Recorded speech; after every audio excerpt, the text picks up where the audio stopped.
Good morning mga kababayan. Isang patunay na hindi lang para sa mga tao itong produkto natin, no, bagkus pwede rin ito sa mga alagang hayop natin. Ito ang testimony ng kababayan natin.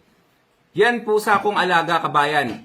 Ilang linggo nang mahina, di na masyadong kumakain. Akala ko matitegi na daw. Laging nakahiga at ginhawa ko at ginhawa ko, hinilot ko ng PFC oil ang lalamunan niya. 3 beses kong ini-spray. Ngayon po, magaling na ang alaga ko. Ang galing talaga ng produkto nyo, lalo na po ang Lunas at saka yung Alkalife na ngayon. Iyan po talaga, iyan po yung alaga ko, gumaling na sa PFC oil nyo. Salamat po. So, ito yung pusa niya.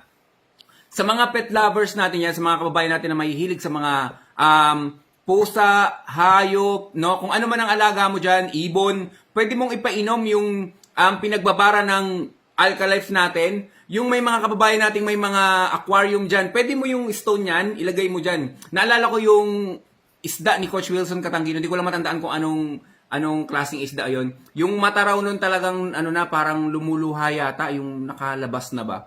Tapos may sign na malapit ng, alam nyo na, mawala. At binabara niya lang yung aquarium niya ng Alkalife natin, yung mga bato ng Alkalife.